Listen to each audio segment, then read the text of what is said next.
Hello and welcome to another extra juicy Kings of War battle report. This time we have Undead versus Dwarves at 2,500 points. And look at this. So that is not very many drops for an Undead army at 2,500 points. So to give you the quick backstory of this game, my opponent here is practicing for a tournament, which is at 2,500 points. So we decided that I would go through my collection and try and create the most difficult army for him to possibly face with his dwarves. And in the end, I decided to go with some undead goodness. And it's a very, very fast undead list with very few drops, very elite, very fast, lots of flying. I thought that dwarves in particular might struggle against this. They're not known as the most mobile. And there'll be lots of little characters that can potentially go after war machines and all that kind of juiciness. So if I were to completely wipe the floor with my opponent here, then it would be because I've picked a list specifically to counter what he has. Although I believe the scenario kind of equalizes it a little bit. So we drew a random scenario from the Clash of Kings book, and it came out as pillage. So there are 5 tokens around the battlefield, and to sit on them at the end of the table will be worth victory points. Okay, so let's go through the battlefield and the forces, shall we? Here's one of the tokens. If we look at this image here, you can see that there's one there, one there, one there, one there, and one there. I was quite happy for all of them to be in the middle because I don't have any shooting units, so I didn't want the risk of them being on the side that I am on, because I don't want to have to leave any of my units behind because they're all valuable. It's a very elite list. So here we go. That's 1, 2, 3, 4, 5 tokens. So the forces. My undead, we have a horde of werewolves and Lycanis backing them up. So a little inspired presence for the werewolves there, and they're on a flank on their own. In the middle, we have this big block of doom. We have 2 zombie legions. The one with the necromancer at the front there has the hammer of measured force. Then we have a regiment of wraiths. We have 2 regiments of soul reaver cavalry, which are very, very potent. They're kind of hiding behind the zombies because dwarves are known for their firepower. And because of my limited number of drops, he was going to be able to position his organ guns after I'd finished deploying. So I wanted some kind of cover for these guys, at least, as they move up. Then we've also got a vampire on a horse with the wings of honey maze. So there's a flying vampire of doom who's just going to be able to cause all kinds of mayhem. Then we've got a revenant king on a horse here. No fancy items on him, so he's mainly around for surging and, if need be, war machine hunting and holding people up. And on this flank, we've got 2 revenant kings on undead worms. So you might think, well, why have you put 2 on the same flank? Well, I'll get to my strategy in a minute, but they don't have any particular items other than the fact that they can fly. So we've got a lot of mobility in this army. Here are the dwarves. This is on the flank facing down the 2 revenant kings. So there's 2 units of rangers there. We have an organ gun, a mastiff hunting pack. We have Brock riders there, berserkers, and a berserker lord as well on a Brock. So a regiment and a hero. In the center, we have a horde of shield breakers. We have a horde of ironclad with the hammer of measured force. So I'm going to have to be careful if I get my defense 6 soul reavers too close to them. Earth elementals, a horde at the back there. 2 more organ guns. Another regiment of Brocks, and there is a king down there, and he has the wings of honey maze. So a flying king who could potentially be useful at countering some of my flyers, perhaps. And there's also a flame belcher in the middle, and the special character battle driller down there as well. And behind him, there is a standard bearer. So a fairly meaty center. The organ guns behind, interesting. It will give cover to things that they're shooting over the top. But then when you look at my deployment, if he wants to shoot the soul reavers, he would already be shooting through cover because of my zombies being there. So maybe not the worst move. And on this flank, you can see that he's got a troop of Brock riders there and another unit of the mastiffs. So I haven't faced those before, but I knew roughly what the makeup of his army was going to be. So I took lots and lots of speed, and let's go through my game plan, shall we, for turn 1, you can see that he's moved up. Let's just go back and look at the entire battlefield, and I'll talk you through my deployment strategy. So here we go. In the center, I've put my only slow units, so the zombies. They're in the middle. If you look at the objectives, that one's kind of out on its own over there. They're fairly evenly spaced, but the closest together are probably these two here. So that means, in my mind, this side of the battlefield, there's less space between those three than there is, for example, between those three. So that means if I'm going to concentrate on one side, it's going to be this side. However, at any given moment, I want to be able to abandon a flank. So because his units aren't as maneuverable as mine, I've put all my speed, my werewolves and Lycanis out on this flank, and the 2 Revenant Kings that fly out on the left. And whichever flank he committed to most, I would be quite happy to abandon, preferably this one. And you can see that he's actually put quite a lot of juice over there, quite a few shooter units, some Brocks that are behind other units. There's a hill, there's this big piece of terrain blocking here. So I'm just going to abandon that flank utterly, immediately, as soon as I get a turn, and fly my 2 Revenant Kings into the middle, and then just try and plug up this gap here between this piece of terrain and here with zombies or whatever else I can plug in there to stop this entire force getting into the game, and kind of put him at a points disadvantage. Because if you can get your opponent to overcommit on one flank, which arguable, you could say he's overcommitted here with the amount of troops that are there to counter something that doesn't have to stay there, then if you can just hold them up, then you can hopefully crush the rest. Because I think my centre can definitely take his centre with the Soul Reavers there, and with the Revenant Kings coming in to help as well. And I can also totally abandon this flank if I want, but I'm less likely to completely run away from this flank because he doesn't have as much pointed over here. And if I can stay kind of in this area just to cause a bit of a threat over on this side, then he's not going to be able to commit his Brocks and perhaps even his Flying King to the centre. So this blob against that blob, I would definitely fancy my chances there. If I can keep them distracted by maybe not all the way retreating from this flank, totally abandoning that flank and using minimal units to hold up this entire line here. That is the strategy. It's incredibly mobile flanks that can just abandon at a moment's notice if the opponent overcommits there. Because that token, I'm not concerned about at all, totally neglecting that one. The main priority, these two, and whichever one of these two is most accessible at the end. So of course, you only need 3 to win. So let's get back to turn 1 again, shall we? Now that we've gone through the grand master plan. So, where the dwarves are moving up, the Brocks, these have the Potion of the Caterpillar, by the way. The other ones have the Brew of Haste, I think. So these ones are quite happily sitting in the woods because they're not going to be making any hindered charges.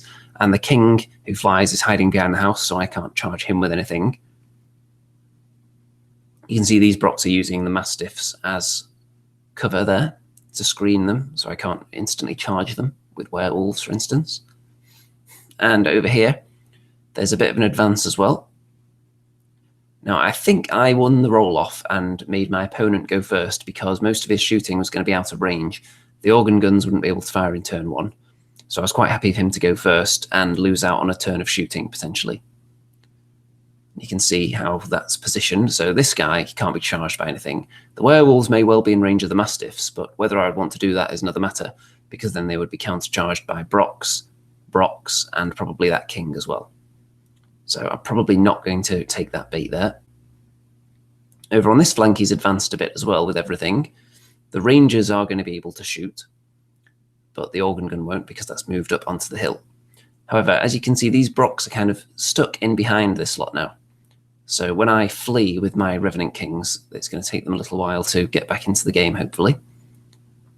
He does unload some shots, though, and puts 1 damage onto this Revenant King on Worm, which I'm not concerned about at this stage. They have very high nerve, and also with the Life Leech 1, if I get them into combat, he'll be able to get 1 wound back anyway. My turn 1. Now you can see that, as I said, I didn't completely abandon this flank. I did fly my Vampire up here, so we can see all the way over there to the enemy juicy centre. Out of sight of the Flying King, though, I don't want to get instantly charged. And the werewolves and Lycanis have moved here to threaten this area. So hopefully he's going to try and commit some units to try and get behind here And then with all the speed I've got, if I then charge out, I'll be out of his sight and leave some units kind of hanging down here with nothing to fight. So we'll see. And I'm also countering the potential attack of this king onto anybody. He could then be charged by numerous things. The Brocks there, I believe they are currently out of range or out of sight of these units. They might be able to see and possibly charge Lycanis, I can't remember now, but definitely the vampire, I think, was positioned out of their sight. So the main objective here is just limiting the enemy charges. In the centre, I've pushed everything up. One of the zombie legions was surged by the Revenant King on the horse. Soul Reavers have moved up. And you can see that the 2 Revenant Kings have totally abandoned that flank. The Wraiths have pushed up as far as they can go, which isn't that far. Because as you know, Wraiths can't move at the double because they're a shambling unit, so they just moved straight up 10, which is as fast as they can possibly go. And there you can see these guys have stayed out of the charge range of any of these units, including the Brocks, but they can be shot by the organ gun. The Wraiths cannot be shot by the organ gun, though I made sure they were out of its arc. And over here you can see how the battle lines are looking at each other here. So it's hopefully going to turn into a little bit of a standoff there. You can see that this zombie unit was surged further forward than the other. So hopefully this one's going to be in charge range of something next turn. So turn 2 for the Dwarves, and you can see that the Mastiffs have moved up here. The Brocks are staring down into this direction as well. And the big unit of Brocks have positioned themselves kind of the same way I've got my werewolves looking that way. So I can't charge that unit with most of what I've got down here. So interesting standoff. We'll see what I do to counter that in a minute. In the centre, some of the units move forward a little bit. The organ guns, I believe, are going to be shooting this turn, though. I think they possibly do have targets now. If they don't, then they would have moved. So I think maybe this one hasn't moved. Maybe this one has turned. If it didn't have a viable target within range, maybe they both moved. We'll find out in a sec. Over here you can see that the Rangers position themselves. This one is sat on an objective. He's just going to sit there for the whole game. That's one advantage his list has over mine. He's got ranged units that can sit on these objectives and shoot across the battlefield. I don't really have anything that can do that. And he's put his Brocks facing down in this direction as well. So he's been careful to consider the ability of my surge, because the Wraiths can only move 10. I can't get beyond this piece of terrain and then turn to be surged into anyone's flank. So that's that horde in the centre as well. Being positioned next to that piece of terrain is going to protect their flank as well. He's got the positioning of his units here will prevent me getting this Wraith unit into any flanks here, really. And you can see this area. This is quite a comical little standoff around the corner of the house here. But you'll see what I do in a minute with that. So one of the organ guns obviously didn't move. This is the one on his right flank, my left. This one fires down into the Wraiths. So I must have left it within the shooting arc of the organ gun, mustn't I? So that one did 6 damage to the Wraiths. And you can see the overall view of the battlefield there. So what I'm thinking at this stage is I can hit this unit here with a lot on the charge. Within range, I have 4 units here, all within charge range of these shield breakers. And a big dwarf horde like that, you have to kill them in one go, because if you're just wavering dwarves, then you risk they're headstrong. So I want to just get a massive multi-charge in there and completely munch them to death, which also gets some of my units out of harm's way of these Brocks as well. And then on this side, you'll see what my plan is for the werewolves in a second. So the Flame Belcher also did damage to these zombies as well. But I'm not concerned about that. Zombies have got ridiculously high nerves, so they're not going to die yet. So here's my turn 2. Now, I did do that quadruple charge I mentioned. Both of the Revenant Kings on Worms, the Wraiths, and the Zombie Legion, which the Zombie Legion were only able to fit in just in the corner, like one base width. But I was able to get them all in there just. So the quadruple charge crushes the Shield Breaker Horde in one go, which has given my opponent some difficult decisions to make now. And I've got these 2 facing in that direction, and I'll tell you why in a moment. So I've also positioned these zombies to counter the attack from that flank. Like I said, I'm just going to try and plug this gap with this zombie legion for as long as possible. And my Soul Reavers are kind of heading off in this kind of direction. The Revenant King is just positioned to inspire as many of these units as possible. So over here, my Flying Vampire has actually flown over there, over the top of the trees, so the Flying King of the Dwarves can't see him, which means that the Vampire is going to have a free reign next turn to charge whoever he wants. Now, I've positioned the werewolves so that they can be seen by the Brox and the King. And the thinking here is, I'm quite happy to sacrifice this unit because this unit of Soul Reavers can see anything that attacks here. This unit of Soul Reavers can see anything that attacks here.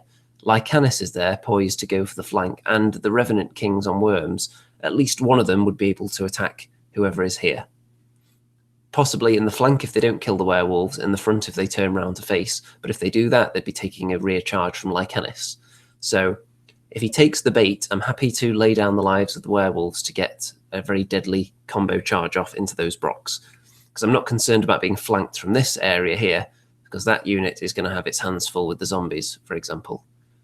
And these Brox are kind of stuck behind there. Of course, if he doesn't take the bait, then that means I've then got a charge open with the werewolves into the Brox, and I could then reposition everything else after that. So that means the werewolves would actually get to inflict some damage before they die. I could then position everyone else behind there to take advantage, which would also give me the option of sitting around on this objective as well, if I have to make the first charge. So he would have to then shift me off the objective rather than me shifting him off it. You can see that's how it's looking. And the Revenant Kings, when I made that charge, I made sure that they weren't going to be within sight or charge ability of anything over here. Turn 3 for the Dwarves. So the unit, now this is the nightmare for this unit here attacking the zombies, because they have the Hammer of Measured Force. And attacking zombies who are defense 3, that's what they don't want to be doing, because they're still going to be wounding on 4s now. They do send in the special character Battle Driller as well, though, to add some punch, which I'm quite happy about, actually, because it means if I could kill him next turn on a counter charge, I could then maybe get an overrun in there. The Elementals go into the Wraiths. The Organ Gun is just going to be able to shoot someone. The Flame Belcher has moved over here to flame my Vampire, most likely. And over here, he does go for this. He blocks one of my counter charges with the Flying King into the Soul Reavers. But you may have seen in the previous game against a Flying King, it was when I was using my Ogres like a few weeks ago, then he was able to get into a war of attrition with the Flying King with some Ogre shooters and eventually kill them.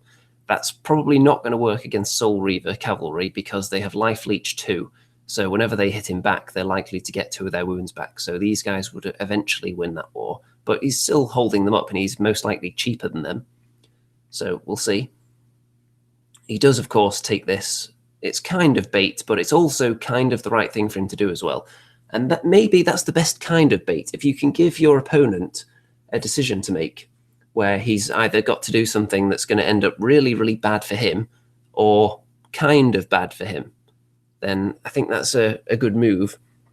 Because I would say this is the right decision here. Getting the first hit in on the werewolves and trying to kill them, and then positioning his other units behind. Because if he doesn't take that, I'm going to get the first hit. It'll be hindered, yes, but it will start chipping away damage on them, and then I'll be able to get units around this objective. So the Brox, unhurt, they're very capable of surviving a charge from multiple units. They have very high nerve. So we'll see. It's a calculated risk on both our parts. Over here, we've got Organ Guns shooting, and they put damage onto these Soul Reavers here, up to 7, which isn't nice. I believe it's just that Organ Gun, in fact. So the Rangers put some damage onto these zombies, the ones that are going to counter the left. Flame Belcher, 3 damage on the Vampire. He's all right, though. This Organ Gun, I think he's going to shoot as well. But these Elementals, they actually kill the Wraiths. I think he needed to roll 11 twice to get rid of them, and he managed it. So they are gone. They weren't absolutely pivotal to the plan, but if they'd survived, then they would have been able to, if they hadn't taken damage, for example, and could still fly, then they can fly over the enemy lines and be surged into the back. So it's a good idea to attack them to stop them flying at least. I don't think he was expecting to kill them in one go, because they do have nerve 16, that regiment. So a good roll there. And if they'd survived and just taken damage, they would have been able to either countercharge or flank somebody. So it would have been a bad time if they'd survived. You can see that this big horde does some damage to the zombies, but it's nowhere near enough. They're way off what they need at the moment. And that guy attacking is going to allow me to do some countercharging and possibly overrunning now. Over here, the king puts 2 damage onto the Soul Reavers, which is fine. They're not wavered or anything. And the werewolves only take 6 damage from the Brocs, which isn't as high as I would have expected. So they survive. So that means this unit of Brocs is going to get munched from all sides now, because I'm likely going to use this Revenant King to go into the flank, Lycanis in the flank, werewolves countercharge. Turn 3. So, yep, you can see that's what happens, and I do quite a bit of damage, but not enough to remove them. So they survive, so that means they're going to get another crack at killing one of these units before I finish them off. 3 damage onto the Flying King from the Soul Reavers, so of course they leech the wounds back, as I was saying. So if he gets into a war of attrition, he will lose eventually. And here, so what happens is, the Battle Driller was in there. I charged him in the flank with this guy, with this Revenant King on Worm, in the front with the zombies, because they both had the ability to then overrun into this horde, which is going to be a really bad time for the horde. And I succeeded in killing him, overran with both of them, but look at that, double 1. Wow, wow, wow, after doing 18 damage to them. And if you look at that as well, I even had the Soul Reaver Cavalry into them first. So all that, 18 damage, double 1. So that means they'll be able to live to fight the next turn.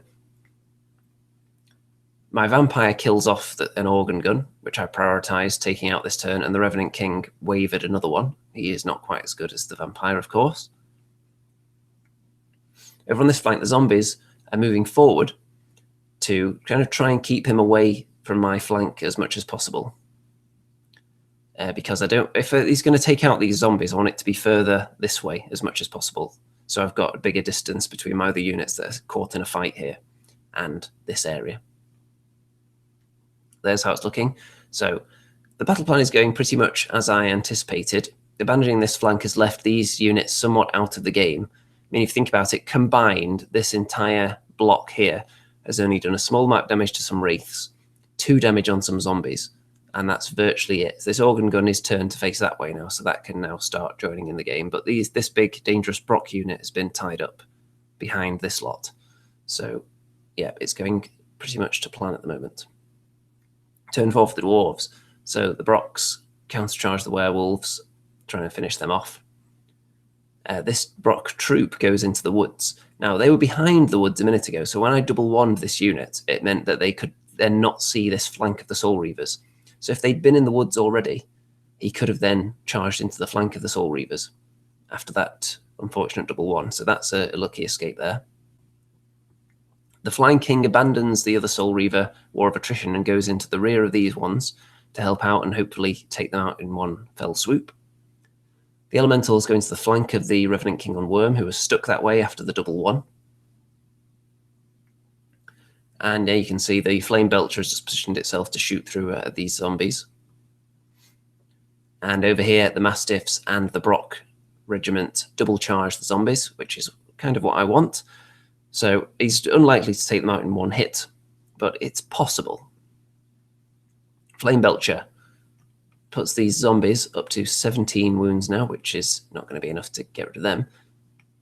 Here, the werewolves are finished off. I kind of expected them to die with the first hit from the Brocks, so it's a bit of a bonus. They were still alive anyway, so they're now dead.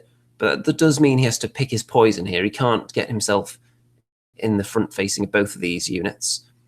Even by moving backwards, I don't think it would be possible. So he chooses to turn this way. He decides that a rear charge from Lycanis is the more preferable option. And then with the Horde, with the Hammer of Measured Force, which is the perfect unit to use against the Soul Reaver Cavalry of defense 6 and the King in the rear. Gets them up to 10 damage and wavers them.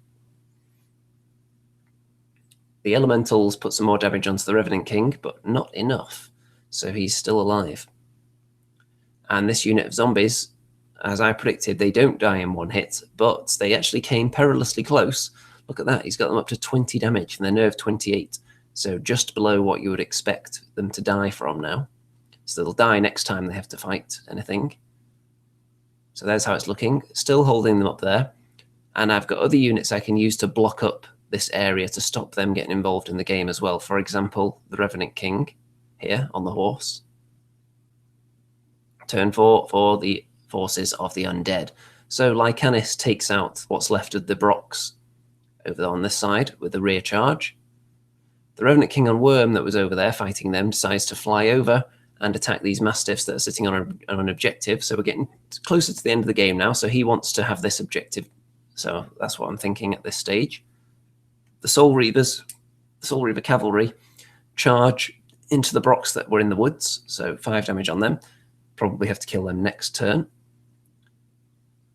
And over here, you can see that the Revenant King on Worm has gone back into the Elementals. And the zombies, not countercharged because the Horde charged into the Soul Reavers, so the zombies just charged into the Horde of Ironclad there and finished them off. But the Elementals are only up to 2 damage from the Revenant King, unfortunately. The Vampire is gone after the Flame Belcher and wavered it, and the Revenant King finished off the other organ gun. Over here, only this Horde, it looks like they've done 7 damage to those Brox there. So that's actually a pretty decent start on them, if I need to kill them at some stage. So there's how it's looking at the end of turn 4. So possibly 2 turns left. He's going to have to spend 1 turn killing these zombies. And then I've got other things. Like I said, the Revenant King can come down here and block the Brox. So I just want him, I'm quite happy for him to have that objective and the one over here on this flank. I just want these 3 now, and I think I've definitely got the units available to do it. That Revenant King is more than likely going to win that fight and claim that one. This one here is available, and the other one is around here somewhere. So I've got the units to do it. Turn 5 for the Dwarves. So, counter charges everywhere, as you'd expect. And here, a counter charge in there as well. This guy continues to fight the Soul Reavers, the Soul Reaver Cavalry in the rear, and a Standard Bearer actually attacks them in the front as well, just for that 1 extra attack. Over here, the charges back into the zombies. He'll be expecting to finish them off now. And the Brock Lord is moving around this way, so he's going to be able to maybe charge someone next turn. This organ gun wounds those zombies. These are the zombies that are kind of in the center of the battlefield. So they've taken more damage now. And of course, this unit of zombies is dead. So these are free to move in a little bit now. On the side, block them up, which I will. The Elementals kill off the Revenant King on Worm, as expected eventually. And the Soul Reaver Cavalry that were already wounded and wavered here do get killed by the Flying King there. 1 damage onto the Soul Reavers in the woods, so that's not an issue. And over here, again, 1 damage onto the Revenant King on Worm, so not an issue again. Still going to win that fight. So the Undead looking a little bit thin on the ground, but I do still have enough scoring units. I've got 1, 2, 3, 4 now. So that's going to be enough because I only need to hold 3 objectives to guarantee a win. Turn 5 for the Undead. So of course this bad boy finishes off the Mastiffs and just sits on this objective. The Soul Reavers kill off what's left of those Brox, and they're sitting within 3 inches of this now. Lycanis charges into the Flying King to stop him flying next turn, and maybe even to kill him, but doesn't manage that. Over here, the zombies go into the Elementals, and the Revenant King on horse goes into the Brox. As I said, he's going to block them up. And they do want to push beyond him because he's got these rangers to hold this objective here, so he doesn't need the Brox to be here. He wants them in the fight, but I'm not going to let him. Got them up to 9 damage now. So there's how it's looking. Turn 6 for the Dwarves. So if we go back a second, for him to win this game, he needs to either kill a lot of my scoring units, or he needs to claim more objectives for himself. These Elementals are currently on this objective competing with the zombies. But those elementals are unlikely to make it out the game because I've got a vampire right behind them. I've got Lycanis. I've got the Soul Reavers who can see them. So they're probably going to die, which means I'm more than likely going to have this objective. I'm definitely going to have that one. He's got nothing to deal with that Revenant King over there. But if he kills one of my units, if he kills two, in fact, then I'll be stuck without anything to hold this one. So that would mean it would more than likely end in a draw. So it's still tightly contested, even if my game plan is kind of working over here. Turn 6 for the dwarf. So he decides, well, Lycanis is a scoring unit, let's try and kill him. So he charges the Brocklord, the Flying King, and the Standard Bearer into him. We'll see if that works. The Zombie Legion charged in the front by countercharged by the Elementals, in the rear by Mastiffs. They're going to get killed. The Brocks go back into the Revenant King on horse. They've lost their Thunderous Charge, so I would possibly expect to survive one round here. You never know. And yep, only 8 damage, so he does survive. Organ Gun. Bit more damage onto the Vampire. Not scared yet, though. And he was in cover as well. Of course, the Zombie Legion gets killed there, as expected. Lycanis takes 5 damage, so he's all right. Turn 6. So, now this is quite a moment here. The Revenant King on horse, who'd just been wounded by the Brocks, countercharges into them, does a tiny bit of damage, puts them on 10. They're nerve 22, so I needed double 6 to kill them. There was no one within inspiring range because the Brocklord had just run away to fight Lycanis. So that meant that the double 6 kills them. So the Brocks are dead, which means that when he overruns, those guys are not going to be within 3 inches of this objective, which is going to make it really difficult for him to score there, because it means he's going to have to hope for another turn and get through this guy. So my vampire that flies decided to attack the Flying King, hoping to overrun into the Brocklord, but I didn't manage to finish him off. And Lycanis just went backwards because there's an objective back there that he wanted to be within 3 inches of, because the Soul Reavers that were previously holding it wanted to charge into the Elementals, so finish them off, so claiming this objective now. So that's how it looks at the end of my turn 6. So at the moment I'm holding that one, although I have moved the Revenant King slightly, so he's just within 3. I've got him as far this way as I can while still holding it, just so he can see down here in case there's a turn 7 and he needs to charge somebody in this area. The Soul Reaver's holding there. They're out of the charge arc of the Mastiffs, which is preferable there. They can still be charged by characters, though. And Lycanis, who is damaged, is holding this objective here. So I've got 3. The Dwarves are only holding the one all the way out on the other flank, because this one is being blocked by him at the moment. So if there's a turn 7, he'll be hoping to finish off the Revenant King on horse with them, who can then overrun and claim that objective, providing they survive anything after that. He'll be hoping to finish off Lycanis with his heroes, probably, and the Mastiffs, and he's just going to leave that guy alone. So then if Lycanis died, and he left the Soul Reavers alone to focus on those tasks, that means the Soul Reavers would still be claiming that. He'd have 1, 2 objectives, maybe 3 if he got the Mastiffs here. So I would have to abandon this objective with the Revenant King to attack the Mastiffs and hope to kill them in one go, probably. That's assuming he even gets through this guy, which is no guarantee, and there's no guarantee he would kill him either. So we shall see. And the game ends right there. So these Rangers hold an objective. Nobody holds that one because the Brocks got killed. Soul Reavers hold this one. Lycanis holds this one.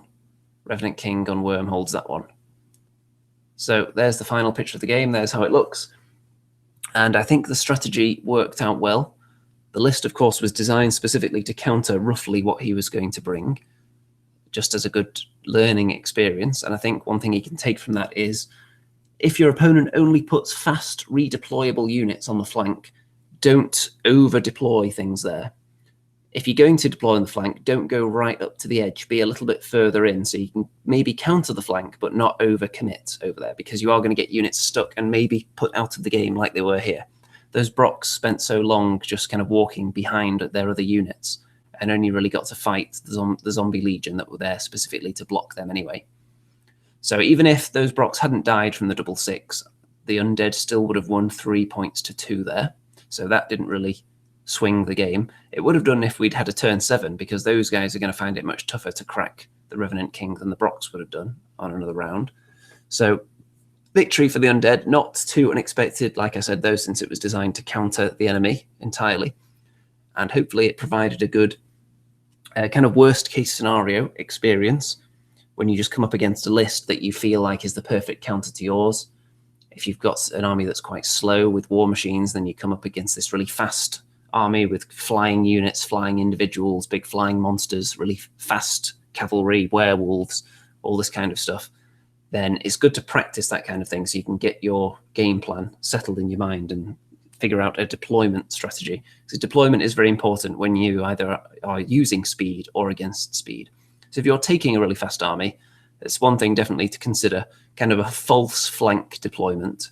I'm not sure if anyone has coined a different phrase for it, but that's what I'm going with, where you just position all your fastest units out on the flanks, knowing full well that if your opponent goes for that flank and deploys the units there that you don't want to fight, you can immediately just run away and leave them flapping out there in the wind on their own. So definitely something to consider there, and something to look out for if you're against a fast army as well. Make sure you're not over deploying on the flanks if they can abandon them. It depends on the scenario and the objectives, though. If you're finding yourself in a scenario where all the objectives are out on the flanks, then of course that would drastically change things. But if you're in something like, let's say, Dominate, and your opponent puts really fast units out on the flank, if you're countering them with slower units, then you may not even get to the Dominate zone by the end of the game. So consider. Okay, let's zoom back through the images of this battle here. It was a very good and very close game, though, because as I was describing, if it had gone to turn 7, the Dwarves could have still taken it. It's the first time I've used Undead for a few months, I think, and it reminds me that they are a lot of fun. Even though there's no shooting, which I'm used to from playing Goblins a lot, I do like the Surge and the really powerful, hard-hitting units that Goblins don't really have. The Soul Reaver Cavalry, there's nothing really in the Goblin list that even comes close to that kind of hitting power. There's very few things in the game that come close to that, to be fair. There's things like the Rordian Honor Guard, some of the other big, tasty cavalry units out there. But not every army has access to something that is likely to kill most enemy units in one hit, like Soul Reavers often are. So, any comments or tactical hints or tips that you either want to disperse or you want to absorb, then post in the comments. Don't forget to check out all the links, the social media, and throw all your money at me, obviously. And there will be more battle reports to follow soon. I'm not sure if there's going to be any Kings of War tournaments before Clash of Kings, but I am on the lookout to see if I can attend another one before then. If not, though, then Clash of Kings will be next. There will be battle reports before then, though. I'll want to get some more practice in and maybe use some different armies. And I have ordered the final parts of my Undead Halfling army as well. So you can definitely look forward to that, because that is going to be ready by the end of the year. Hopefully in the next couple of months I'll have that ready for action. So I'm sure you're trembling in anticipation of that. And what else do I have planned?